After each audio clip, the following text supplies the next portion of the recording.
weeks off, not like the Tuesday show. But this is the Awesemo.com live before lock golf show. Season's off to a roaring start, as you can see. I'm Ben Raza here with Jason Roslin, back in business. What say you? We got swing season upon us. Yeah, we do, and as you can see, I'm in a little swing season too. So pardon my appearance tonight. All of my cool little Mickey stuff and Star Wars thing that's gone and unpacked. I'm in the process of moving, so everybody just pardon my construction here for the next 24 hours. But I can tell you that I know that from the past weekend in football, there's a lot going on. But I'm excited that golf is back. But Fantasydraft has been running some good contests over there. You want to tell us a little about it? Absolutely, yeah. So we still have our sponsor, we're happy to say, and it is Fantasydraft, which is the only place where you can do rake-free daily fantasy, and they've partnered with Hooters for some of the biggest contests. You can get a free week trial with the promo code AWESEMO, up to $1,000, rake-free. You can check it out. So go check that out. Void where prohibited, must be 18 or older, as we know. But they are running some cool contests, and I hope for golf they rev it up, a different format with the rake free. So we're going to keep an eye on that. We're going to talk their pricing as well as Draftkings, Fanduel within the show. We got the Greenbrier. It's a new point in the schedule for this tournament, but it's not, it's what we kind of expect with the swing season. We've got a lot of new players that you've highlighted, and we're going to get into those. But as we kind of start, the first thing I want to say, so it's a new cut. Top 65 in ties, Euro style. Are you a fan of that, or do you wish they kept it? All right, so I guess I did not enough digging. If somebody has a little bit more time on their hands, they could do even more digging. But if you go to the @CutSweats on Twitter and you go to his page there, you can find out the Euro Cut Sweats for a long time, right? And so I just looked at like the last 10, I think. And the 6 of 6 percentage was less than 5 every single time. To me, that excites me because I know that if you get 6 of 6, you're live any week. Love that. We're likely not going to get the 30% 6 of 6s like we had it last year. Those are probably gone those days. So I think I'm all for it. I like Carnage because, that 1 week that I hit all 6, the likelihood of winning is probably a lot higher. So I don't know. I guess I'm open for it. I can tell you that Euro, it's so boomer bust, and that kind of scares me. It's definitely boomer bust. You're going to need patience because, especially if you don't play, a ton of lineups, you're not going to have 6 of 6 most weeks. I want to prepare people with that. But on the flip side, your 5 of 6s have that much more of a chance to hang in. And I like it too. I like waking up. First of all, what I'm a really big fan of is there's no MDF anymore. Just get that out of here. Out of here. That's the worst. And it's nice to, on the weekend, if you're, especially in some of the smaller field tournaments, you could be one of the only 6 of 6s. And it's just a very fun sweat on top of just being usually profitable. But as we said, we're at swing season. I'll say one more thing on that. The lower amount of entries that you'll play in these now is such an emphasis on getting the winner. I had, for example, in the Euro this past weekend, I had a 5 of 6. That was pretty decent.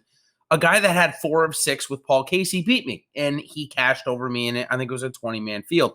It just puts an emphasis on if you can find the winner, it really doesn't matter what you are. If you have, 3 of 6 in the winner, you've got a chance to cash. I had a cash line with 3 of 6 with Paul Casey, and I won handily. So I think those are going to be the opportunities that you're going to see with this new format change. But we can certainly, move into this week and how it's going to pan out.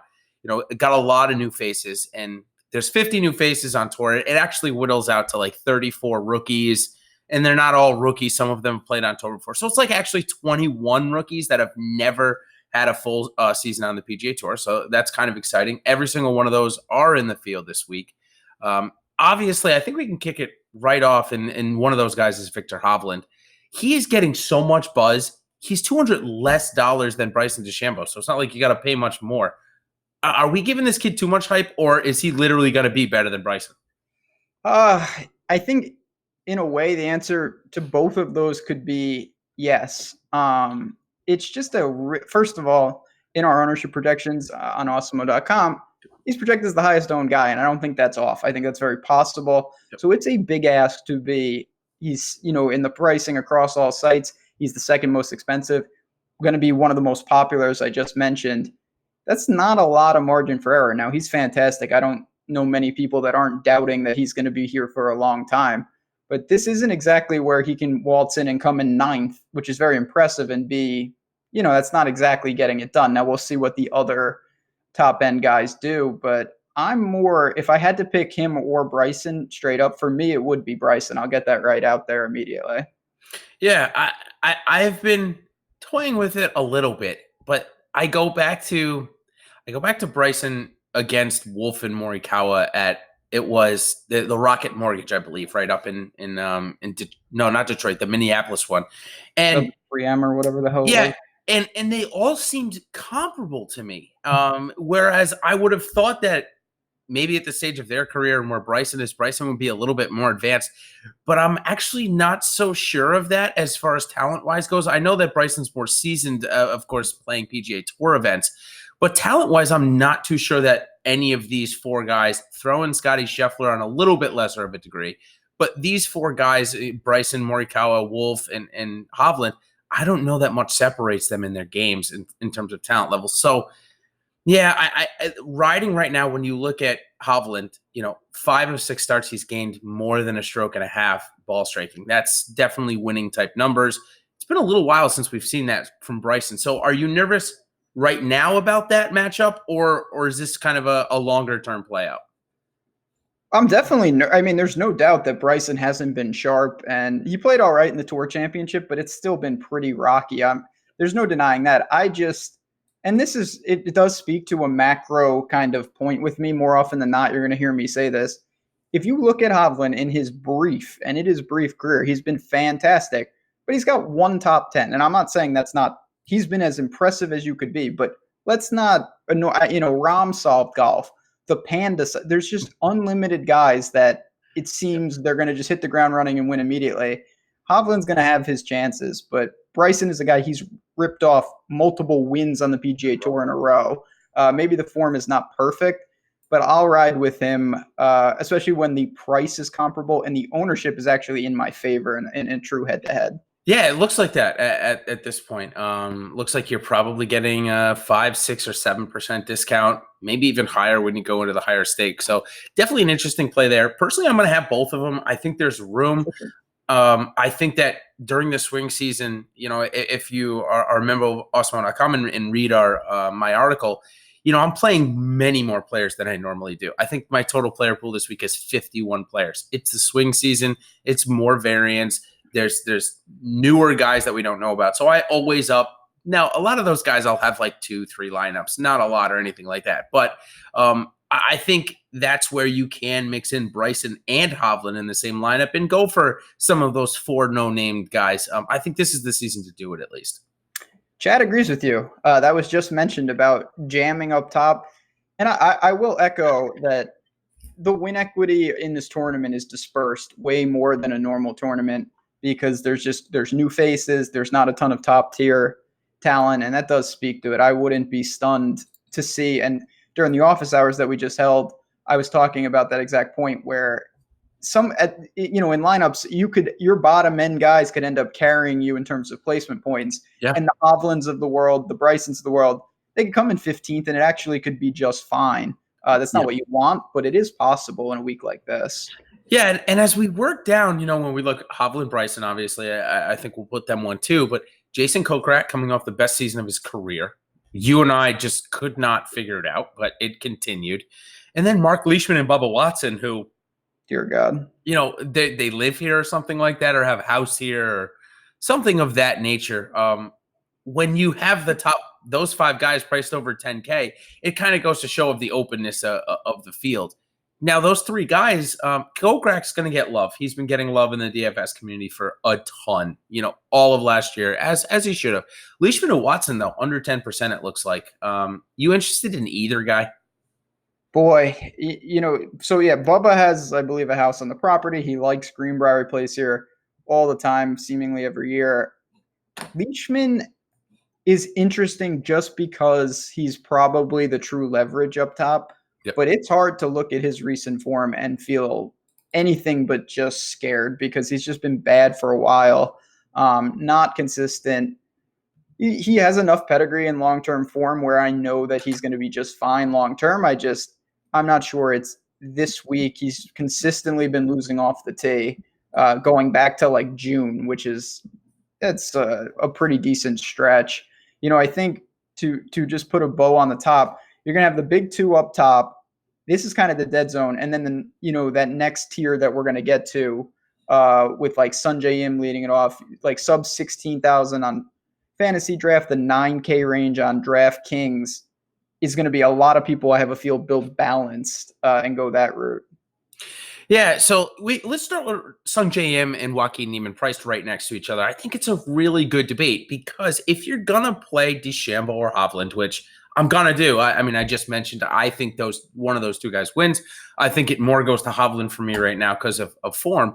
But if you're only going to get one of Im or Niemann in, if you're doing a one lineup scenario, for me, I'm picking Joaquin Niemann because the ball striking numbers have been better.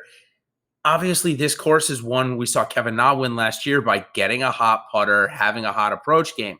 If Sungjae Im gets a hot approach game this week, he definitely could win because he's got a good enough short game. But I like Niemann. If you look at Niemann's stats, since the Travelers, where he obviously caught fire with the putter, he hasn't lost strokes. Maybe 0.04, something minuscule. So I really like that. We know how good of a ball striker he is. I'm leaning Niemann here. What say you in this matchup? Niemann's been impressive. We know how well he scores. He's always live to outscore his placement. The putter's been better, likes bent grass.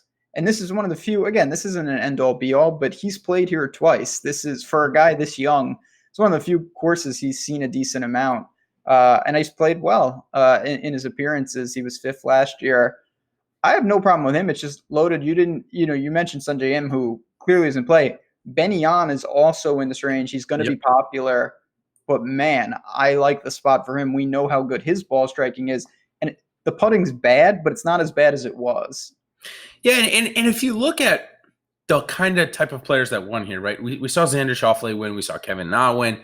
These are the type of guys. Kevin Na maybe is a little lesser, but Xander is about 45th in driving distance. He's not overly long, but certainly above average on tour. That's kind of what I'm looking for here. I think you can really take advantage. Hovland is one of those guys that's above average. He's going to be ranked in the mid-40s. Joaquin Niemann's going to be ranked in the mid-40s, 50s. So that's kind of the target that I like, guys that can lean a little bit more on accuracy. Now, of course, if Rory was playing, it's a different story because he can hit it 350 down the middle. But these guys, I like this type of setup for this course. These guys that are, again, ranked in the 40 or 50 on driving distance because it's likely they're better on accuracy than some of the best drivers in the world. So with that being said, Ben Yan kind of fits that bill, right? He's not overly long, but he's good off the tee. He's close. We know he's close. We know he's going to win on tour.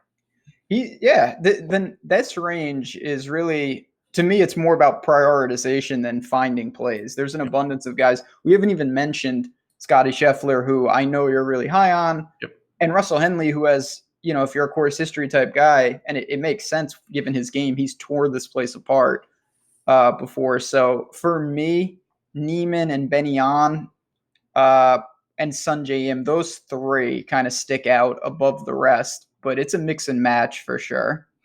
So I think my play on Scotty Scheffler is pretty simple. If we look back at the last year, I played Sungjae Im almost in every scenario, right? If he was in a weak field and he was 10,000, at the Puerto Rico Open, I played him. If he was 7,500 coming off a miscut, I played him. So that's how I'm kind of taking my approach with Scotty Scheffler at this point. He's basically the Sungjae Im of the web.com. He tore through it. He won, I think, both money lists or second and first in the money lists on the regular season and in web. Which gave him exempt full status this year, which means he doesn't have to go through any of that random thing. Plays anywhere he wants, except for majors, but he did get into the players. So for me, I'm going to just, like I said, I'm just going to take the same approach, and I'm going to play him. We've seen him make a couple of cuts on tour already last year. We're getting a little bit of an ownership discount and a little price discount. It was a little easier for me to fit him with Hovland, him with DeChambeau, and even him with Niemann and Hovland. It's hard. I had some guys, I went into went into some Brennan Todd season, some fantasy golf man season. But I'm okay with that this week. No, you can certainly do it like that. What about it? And then we can kind of work down. I mentioned him, but Russell Henley, 15,700 on fantasy draft, 9,400 on DraftKings. Chat just points out, and they're 100% right. In addition to the course history, he has some recent form. He's played a little better after, I'd say, a pretty bad season for him. Is he towards the back in terms of priority for you, or are you going to try to get some? Oh, yeah. I mean, course history, obviously, there's the debate that rolls on every single year. It'll come up every tournament with one guy, and this year it's Russell Henley. 10-5-5 in his last 3 tries here, and last year coming in, it's not like he was playing great. Granted, he was probably playing better than he's playing now. But 7 weeks ago, he had that second place. So, yeah, I mean, if I can get my 40% of my Neiman and Hovland and Scheffler and still have room, it's going to go to Hanan, and then it'll go to him. Then it'll go to Henley. I don't play Scott Piercy ever. I don't really play Keegan Bradley ever. I do play Kevin Na on occasion. So, yeah, I guess that's kind of where I'm stuck about where my next guy would be after my top guys. I'm in a similar position. It's a weird, and every pricing structure is different. But for me, as we work down, I have a legitimate dead zone for like the next $1,000. Like Cam Smith, I think as a flyer is interesting. Okay. But when we move into the next range, though, I don't have a lot that I like, which makes it somewhat easy to build in the sense I know what I want. I want to maximize as many guys as I can that we just discussed, and then I'm going to be dropping to guys we haven't talked about yet, because the next range, is there anything in that like Streelman, Knox, Zach Johnson type for you? Because I didn't find anything. Yeah, so I think we can talk about that for a second and say that Kevin Streelman is going to be chalk again, and I'm just not going to play an 8K chalk Kevin Streelman ever. I'm okay paying mid-7s for him. It's just every time I feel like he ends up chalk in this range, he ends up busting, and I'm just not – I don't want to be a part of that. I'd rather go for upside. Other than that, though, it looks like everyone's going to be under 10%. So let's just say somebody wants to start with DeChambeau, and they're like, we really want to go balanced from here. So let's say they add one more guy in from this range. Who would it be for you? For me, I think it's going to be HV3. I think he's on the verge of a breakout, and I think this course sets up okay for him. God, I don't love the price, but I do think this is a good course for him. He's shown some flashes, obviously, in strong tournaments. And it's not to be expected for him to, he was in a final group in a major. It didn't go well, but just to be there is impressive. I'll throw out one flyer, and it's more of a gut feel. I think Brian Harman sets up okay for this. He's not the longest hitter, but you don't need to be necessarily long. Can get hot with the putter. The form hasn't been great, but that's a guy, the ownership is not going to be there if you want a different type of build. But again, it is not my priority to go in there. Like Streb is another course horse, but he feels wildly overpriced. You're paying the tax on a guy like that who was, he was demoted. He got his card back. Second year in a row. Yep. Yeah, he's a wizard at saving himself. I'm just checking something really quick on Varner. I'm seeing him coming in. Yeah, I'm seeing him come in a tie for 5th and a tie for 29th the last 2 years, same as Joaquin Neiman here. So I think I just wanted to verify that because I guess I didn't see that before coming on the show. Normally I'd spot something like that. So that does interest me because I think he showed peaks 4 weeks ago. He had that 3rd place. So that got him all the way to the BMW. Yeah, I really don't mind Harold Varner this week. I'm probably going to bump up my ownership on him a little bit from the show. But then I get to a dead range until, and I'm interested to hear your thoughts on a guy that just got his card last week. Basically withdrew from like the Czech Masters and flew over to win the Corn Ferry Tour Championship. Tom Lewis. What do you make of this Englishman? Besides Chappell, who we're going to get to, of course, and this is one of the weirdest wild cards out there. I don't know if he's overpriced, if he's underpriced. This is a guy, as you mentioned, we've seen him on Euro. He's got some upside to him, always has. And man, what a decision for him. On a whim, just came over and just won a tournament and got status. Really out of nowhere.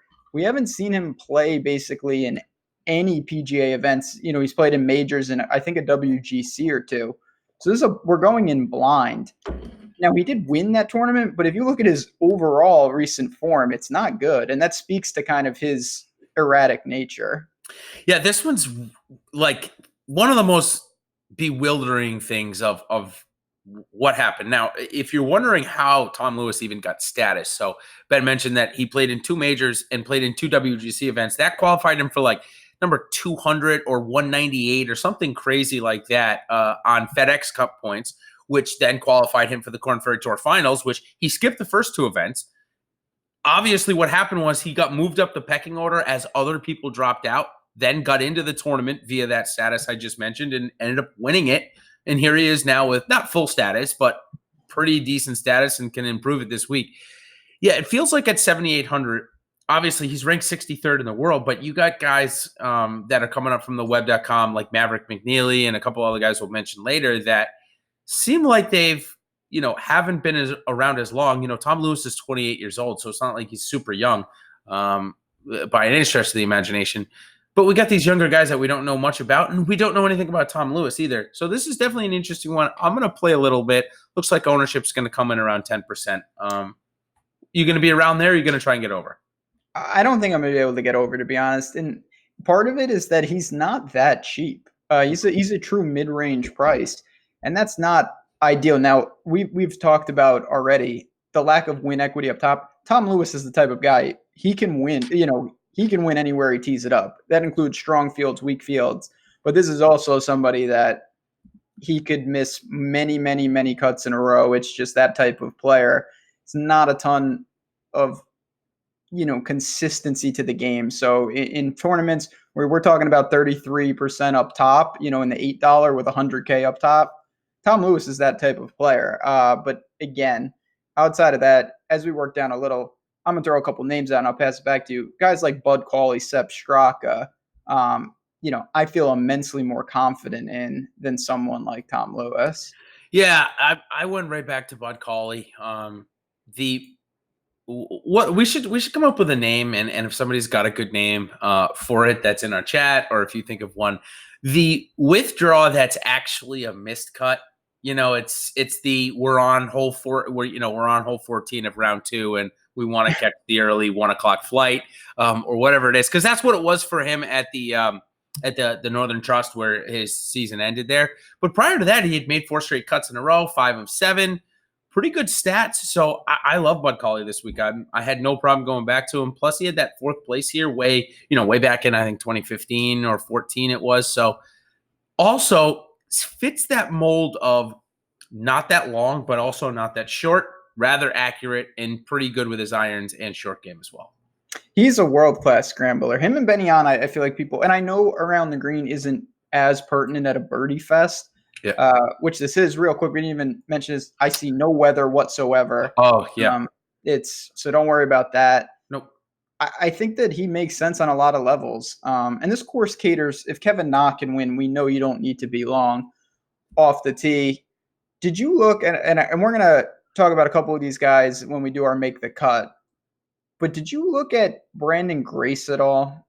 Yeah, where's he been? Like, he's been watching the weekends after he plays 2 rounds because it's just been bad for a while now. I wonder if the WGC status for him is going to be up after this year, and he might be struggling to find his card. And that's why he's got to play here. It's been really bad. I mean, we're talking about a guy that has the record for a major championship scoring.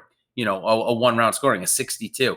This guy, it's really sad. He's priced with guys like creative players that they'll become real players this year, but they are at this point. Kramer Hickok in the gang. Yeah, it's troubling. Cameron Tringale is priced more than him and is going to get 20% ownership.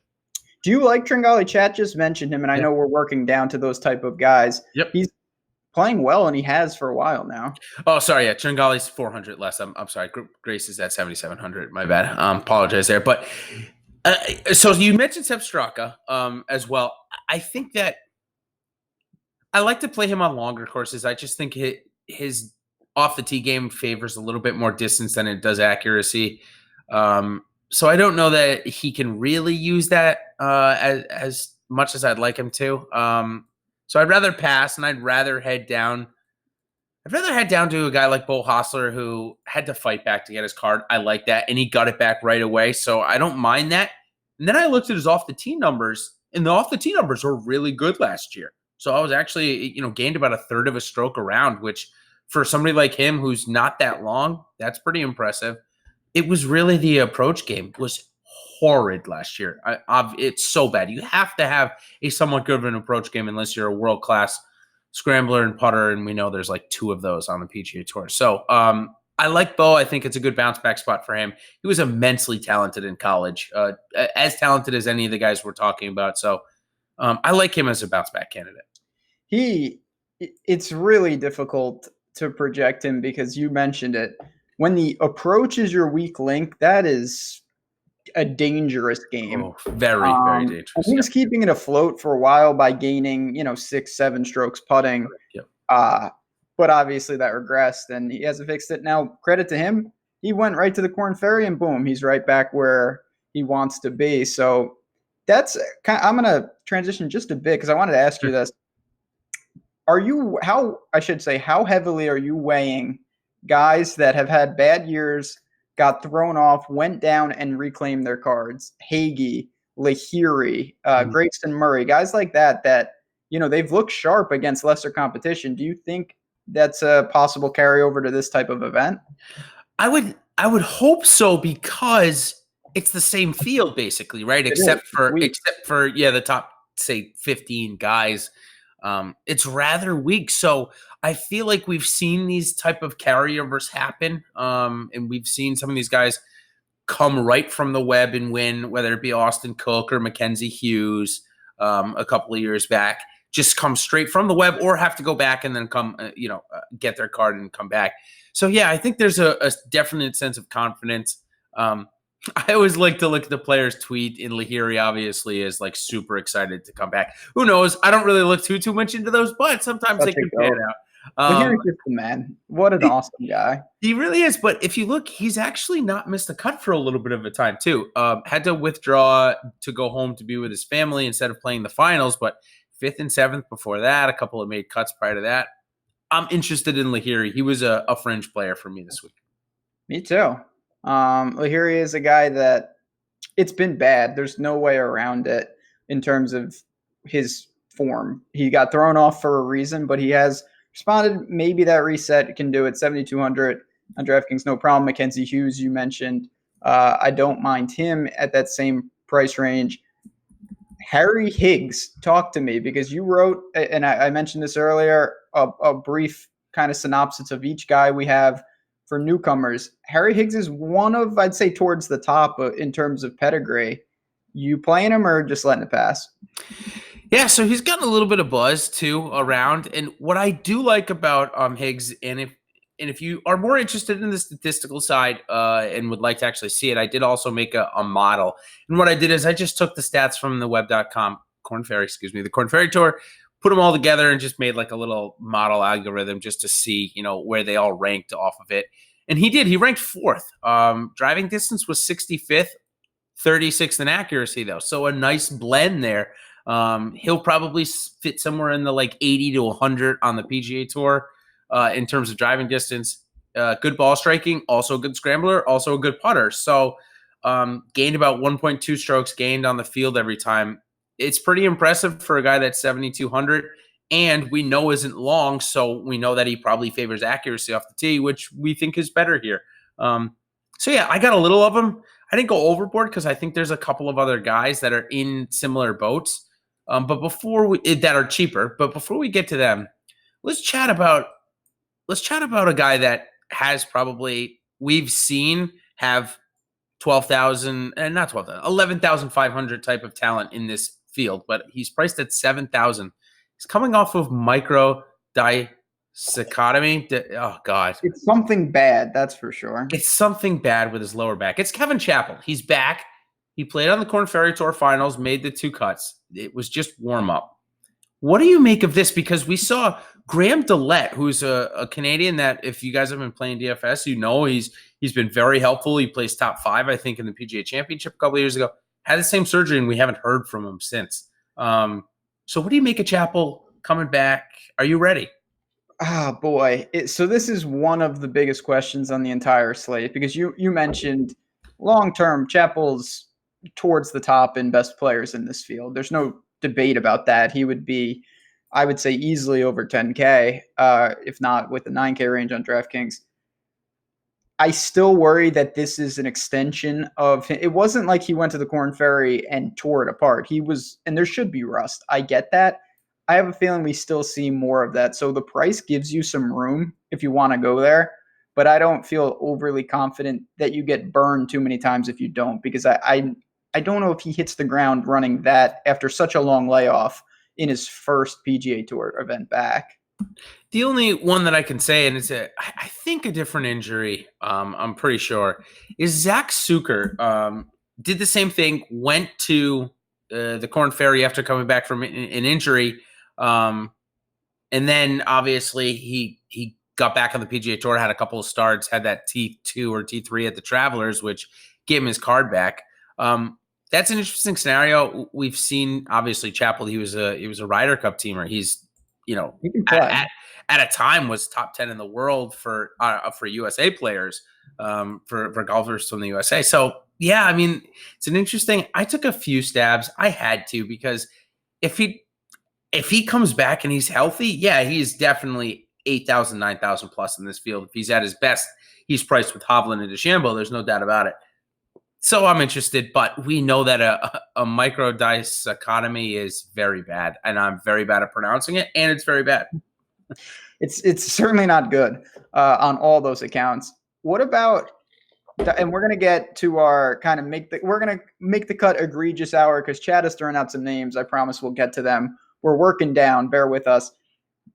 This is your boy, to fill my quota of saying that, Doc Redman. Yeah. Doc. He's another one. He's shown some flashes on the PGA. Really impressive stretch there, right from Wells Fargo, followed up with another big, showing. What do you make of him this week?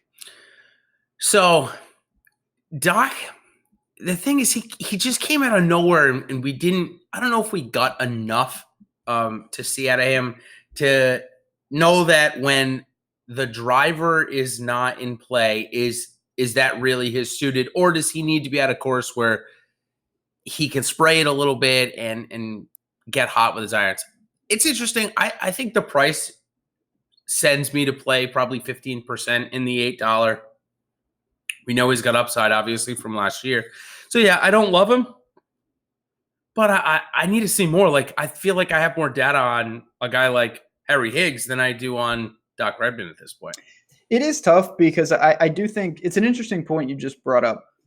I think it is kind of trappy when we have small set rather than nothing. Like with some of these guys that are a blank slate, you don't form biases, or at least with Doc Redman, I have a conceptual image of who he is based on a handful of tournaments. And it's not always true. Neiman comes to mind, where he came out and he did all these things and it was like, oh, he's this guy. And then, like any golfer, there was some regression, things changed. So it remains to be seen exactly who Doc Redman is. Now, he's got some talent. We know that. He was very impressive. Wells Fargo, he was extreme. At the Open, he got hot for a while. Yep. We know he can do it. It's not that. It's just, consistency, things like that. But at this price tag, I'm willing to kind of allocate some shares there. As we work down, though, I'm going to just open it up to you. Are there cheapies that you're getting to? Because you mentioned you want to jam a little up top. Who are you, Hank Lebioda in the gang? Question mark? So, yeah. Hank is one that he had to go back and had to get his card and got it rather handily. So that says to me that he is definitely in the upper echelon of players that are going to come out of this graduate tour. But is he really that much better than, say, Doug Ghim, who's priced $300 cheaper? Now, I do maybe have a little bit more of an affection for Doug Ghim than I should. I don't really know why. I liked watching him play at the Masters. I think he embodies some good enthusiasm. So yeah, I think I'd rather play Doug Ghim than Hank Lebioda because I think, I've seen Doug Ghim come in the top 20 on the PGA Tour already, and I think Hank Lebioda had all of 2 last year, top 20. He had more top 25s, but I guess that's my point is, we see these guys that got their PGA Tour card back, but they don't even have top 20s. They just made a bunch of cuts last year and were able to qualify. Well, Doug Ghim's already got a top 20 in a great field at the Farmers last year. So I guess that's kind of where I'm looking. We go to like Chase Seifert, who is, and if you read my Korn Ferry Tour opening, he's the most bewildering, befuddling question mark of all 50 players. The guy had no status for 5 years. All of a sudden shows up at the Travelers, Monday qualifies in T9s, which gets him Korn Ferry Tour Finals exemption, which he then parlayed into Korn Ferry Tour status, which he then parlayed into a PGA Tour card. It's pretty awesome. I like him. I think this is a good story, and why, we've only seen him play in one tournament that Hank Lebioda couldn't do all his entire 26 starts. So yeah, I like Chase Seifert this week. Chase Seifert. Yeah, is that how you pronounce it? Am I real bad? No, are you kidding me? Chase Seifert sounds like a Mortal Kombat character. I don't even know who that is. But there are guys like that down there that it is this part of the season too. You do see, and it's anecdotal, but some ridiculous parlay, like guys who were on like Latin American tour, and then they got to the, they get to the finals, and boom, now they're on the tour. Awesome. It's amazing to see. A couple more names I'm going to throw out to you. Sure. We'll do our traditional things, and it's a new year, clean slate of hot takes. So we're going to get to those. Our premium chat just asked about Roger Sloane, the Canadian, who's made some cuts. Was really striking it good, at John Deere in the 3M. I don't have a strong take here. He's been a little all over the map. His off the tee game isn't great. In that price range, though, do you have him in the player pool? So I think he's in the player pool just because we saw him play really well at times last year, especially with his irons, and we know how important that is here. We've seen every single winner in the past 4 or 5 years here gain at least 6 strokes or 5 strokes on the approach, and I'm pretty sure. Again, I didn't stare at the numbers long enough to tell you definitively. So if somebody is watching and want to fact check me, totally cool with that. I can tell you that Kevin Na and the year before that, the winner Danny Lee had that statistic. So I like Sloane for that at 6,500. Yeah, absolutely. A guy that, went all the way to the Northern Trust, had a pretty good year. We saw it get hot a couple of times. I am definitely interested in Roger Sloane, somewhere probably at the 15% range, which is probably going to be 5, 6, maybe 15x. I mean, I don't know if anyone wants to play him. No, he's not going to be popular at all. That is one of the benefits down there. There's a lot of guys. It's going to disperse. Even, people aren't popular relative to the field, in this range, but there's a lot of flyers out there this week. Chad has thrown out a lot of different names. Man, there's some real sickos. Richie Winsky was mentioned, who was he was like the double bubble boy. He almost survived, and then he barely got back. So good for him, but he's not playing too well, in all honesty. So what's weird here to me is that he didn't have to go to the Korn Ferry Tour Finals because he's in that 126 to 150 category, which is basically the same thing as the Webb. I guess it's not. It is a step below them. He maybe moves up to exemption categories. Maybe he just wanted to go play golf. I don't know. I like the gut and the resilience, but I'm interested in a guy that just kind of cleaned his clock 2 weeks ago at 6,400 in Matthew Neesmith, who was one of the most accurate guys, if I'm not mistaken, on the Korn Ferry Tour last year. Let me pull up here it is. On Matthew Neesmith. Yep. So 20th in driving accuracy, 1st in greens and regulation, which gave him a 2nd in ball striking ranking, 65th in driving distance. Not a good putter. So if you're a guy that doesn't like good putters but likes good ball strikers, check out the 25-year-old Matthew Neesmith. I think he's definitely got a chance to make waves and definitely get his card, retain it, maybe even be like a Roger Sloane type of guy. So 6,400, also priced with him. Have you heard anything about Robbie Sheldon? So Robbie Sheldon, I was just thinking in my head, we really should have played a game where you just give names and I say if they're a newcomer or just a made up person. Because some of these guys never heard of. Robbie Sheldon is one that I have. I believe he's a Bama kid. He's had some starts, and he really got on a tear in some of the, not in the PGA, but kind of working his way up. I have some interest in him. You mentioned Doug Gim earlier. I don't have a ton of flyers down here, but those are two names that when you combine the pedigree, and I've seen them enough to feel comfortable that in a field like this, which you said, it's a glorified kind of, Korn Ferry extension week, similar to what they saw last week. I don't mind rolling them out as my last man in, especially if I use Bryson and another top end guy. You're going to need someone like that in your lineup. Absolutely. Another guy that he's playing with Scheffler and Hovland is Maverick McNeely, and this is the guy that good story because he does not need to be doing what he's doing. His dad sold Sun Microsystems for like $8.8 billion to Microsoft or Oracle 5 or 6 or 7 or 8 years ago. So his family is quite set up. However, he goes through the web, he grinds it out, he gets his PGA Tour card. He's got a ton of talent. I mean, he was really good in college. Maverick McNeely, you going to play him at all this week as one of those last guys in? I want to. So Maverick is someone, again, a lot of pedigree. I believe he might have got up to top amateur at one point. Yep. In the Curtis Luck bucket of players that I use that you probably shouldn't. He really, he was one of the guys that he got it done this year on the Korn Ferry. It was a very impressive year, kind of cruised through. I'm interested to see how he holds up. He certainly has the talent.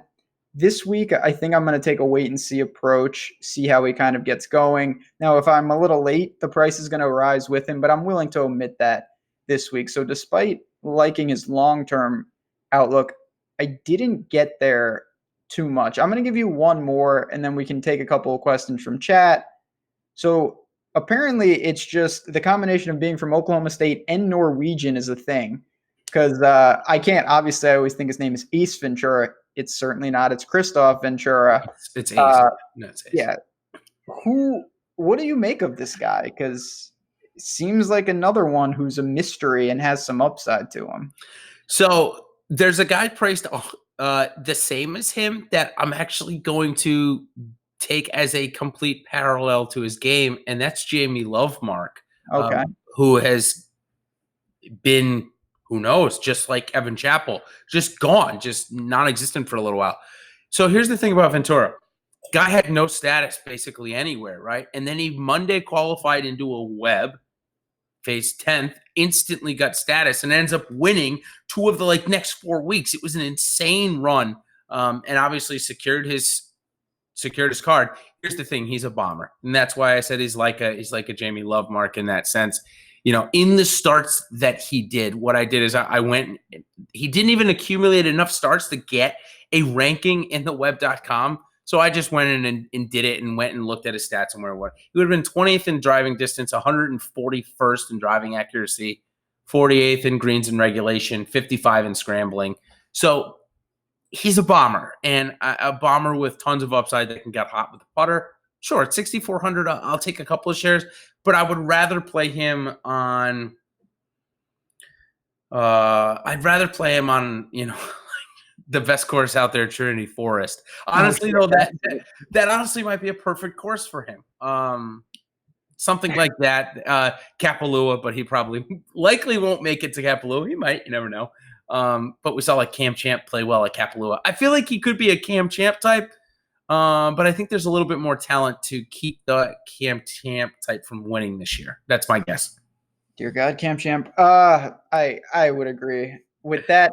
Ventura, again, these are guys we want to just monitor, I think, most of them. If you're playing under 50 lineups, you're going to have some stabs here and there. But for the most part, what I'm telling myself is I'm evaluating them and I say, okay, I don't think I get burned by many of these guys. They're not going to be popular.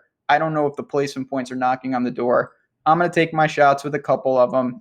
Other than that, even with my aggressive builds up top, I think I can find some stop gaps above them. Some guys we've seen maybe a little more to their game than just pure inference with the lack of starts for some of these guys.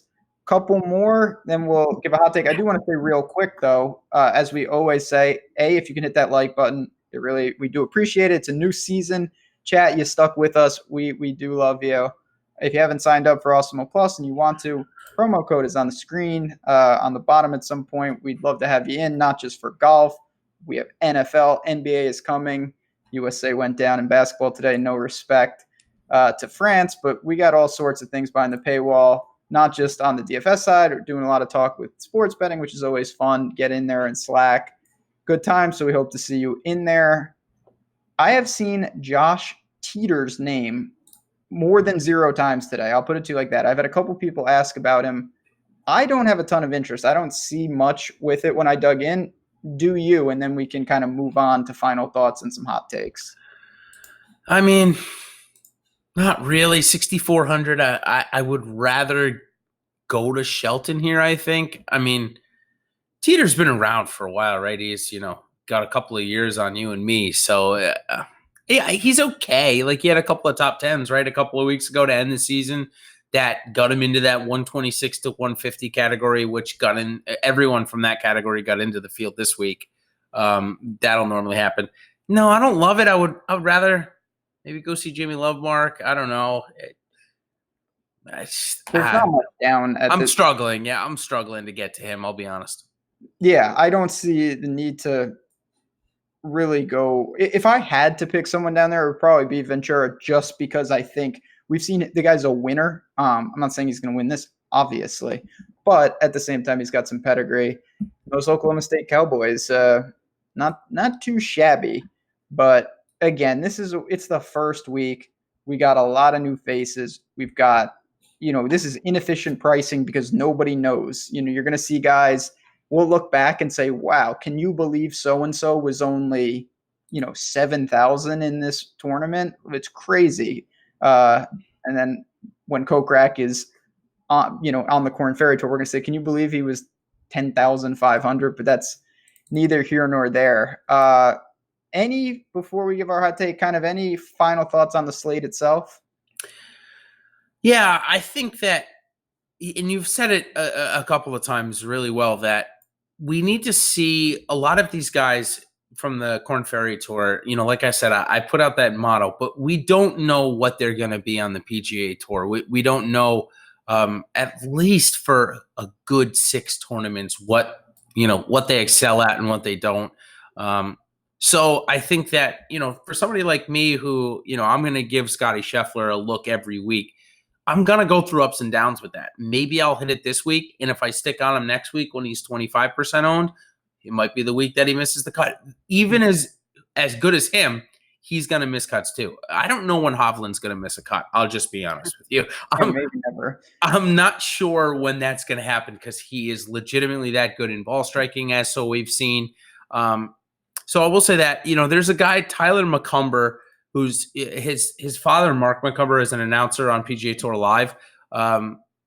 He's interesting because he's obviously got some pedigree in the family. He's worked his way up. He's a little older, but I don't mind him as probably one of my last one. And then I'll say this one last one I saw today on Twitter in our little Twitter sphere. Hayden Springer, he beat Hovland here in the Big 12 Championship when it was held here. So he's got some course pedigree, if nothing else. I don't even know if he's still in school, but that I will say. And then Shintaro Bond, he's the guy. Yeah, this is. You like that one. I knew you were going to like that one. Shintaro Bond. Shintaro Bond, I'll probably saying that one wrong, but he's a UNLV guy, just graduated, played on the Mackenzie Tour and only made 3 cuts out of 10. So I'm not excited, but he Monday qualified. So I always like the Monday qualify guys. Obviously, it means they're playing well because you got to shoot like 8 under, 9 under to qualify. That was just a name I wanted to throw out there. That's a name. That is a name. I'm playing him in one lineup, people. I did not tout him. I'm just saying I played him in one lineup. Shintaro Bond, dear God. Like I said, for me, just to put a bow on it, I'm going to guys that maybe have struggled and regained their form, and guys that I've seen like we touched upon him briefly, but I'll kind of clarify. Like Grayson Marie, he's had some injuries, but we've also, he won a PGA event. Yeah, it was a week one, I believe it was Barbasol, but he's been there, done that. Brandon Hagee, I'm a little more skeptical. He's came out of nowhere in the Korn Ferry and played well, but I do like guys where I can look at a little more, and they've been here unless there's some pedigree where they can hit the ground running, like Scotty Scheffler, extreme example. There's a handful of those. So that's how I'm going to approach this week. It's going to be a mix. We'll see what we can do. It's a long season. But the important part is that I start 1-0 in my hot takes. Yes. I was doing all right at the end of last year, but it's a new season for us. Do I have to kick it off? Should I give a hot take first here? Yeah. Why don't you go first? I almost knocked over the computer because I'm getting egregious. Are you ready for it then? I'm ready. Okay. And I'm starting with Esteban Lahiri. Yes, I knew you were going here. I felt he's going to keep this going, and he is going to have his best result in a long while on tour. He's going to have a top 10 in this week field. Like the way he played during the Korn Ferry Finals. If he can keep it in play off the tee, par 4 scoring, not bad, and he has shown flashes. It's just been a while. Love it. I think that's great. I'm going something almost entirely the same as you, in the sense that it's a guy that shouldn't have lost his card. I don't think Lahiri should have lost his card. He's a good enough golfer. He's shown us in the past. He's definitely a good enough golfer. And I think Beau Hossler is the same way. And I'm going to call the same thing, a top 10 for Beau Hossler at 7,300, Lahiri at 7,200. And you got a guy that I love there, Mackenzie Hughes at 7,200 as well. So a lot of guys priced in that range that if you want to go Hovland to DeChambeau, definitely an opportunity to. That's the range that I wouldn't be stunned to see someone really make a move from. There's guys with some win equity there, and we've seen time and time again the Cody Gribbles, Bryce Garnetts of the world. And win. Just get it going, grab a win, and in many months from now, when someone's at the Northern Trust and we're like, wow, he hasn't made a cut in 6 months. How did he do it? It's because he came in third at this tournament. These FedEx points count just the same as anyone else. That's why these guys are here to kind of make a mark. But it is nice to be back, Chad. I'm excited. We're going to have a lot of cool stuff during the year. It's going to be good point, Chad. I didn't mention Bill Haas. I have to do that. I don't have a strong take, to be honest. I'm using him a little. If he was a little less priced, I would go there. This is a fine course for him. But you can go get like Bud Cauley pretty easily, or drop to the guys we just talked about. So a little Bill Haas because he's the GOAT, but nothing too serious. And, one more thing. I forgot your guy, Tim, and the Tuesday show. He's a Brennan Todd truther. I'm actually in this week. I wanted to bring that up. You as well? I don't mind it now. That Brennan Todd is a guy, if you haven't watched up, he lost it completely. Game was completely shattered. And impressive props to him. He has built it back, playing well, and certainly light years better than we have seen. So in that, there's, depending on how long you're running, there's bad data in the back end of that. I don't mind it. The price is pretty, I'd say, fair for a guy DJ like Trahan that. is almost the exact same scenario too as Brennan Todd. Just totally lost his game, got hurt. Now playing kind of well. I'll have a little of both, I think, this week. And that's a perfect way to talk about a fall swing ending right there. It's with those two guys. It really is that kind of tournament, though. You're looking for guys that fresh starts mixed with some of the guys in terms of the young pedigree types that we know are going to be staples on the tour, and now they're getting their shot. Brennan Todd is not that for a lot of reasons, but this is a guy that he had, I want to say, maybe 20 miscuts in a row. It could be more than that. The game was gone, and he has found some form. It's still sporadic, but, he's 18th at John Deere, 18th at Wells Fargo. It seemed like that was never going to happen. So there's some guys like that. Take your shot. It's the first week. Enjoy the new cut sweat. Oh, my gosh. It's going to be amazing. We will be back next Wednesday night, and we're going to be here all season long. So, chat, like I said, once again, if you can hit the like button, give us feedback. You can find us on Twitter. You can find us in Slack. It's going to be a fun year. Thanks for stopping by. Thanks to Fantasydraft once again. Promo code AWESEMO if you want to get over there. We'd love to see you. And on that note, we're going to get out of here. Good luck, everyone, and we will see you next week.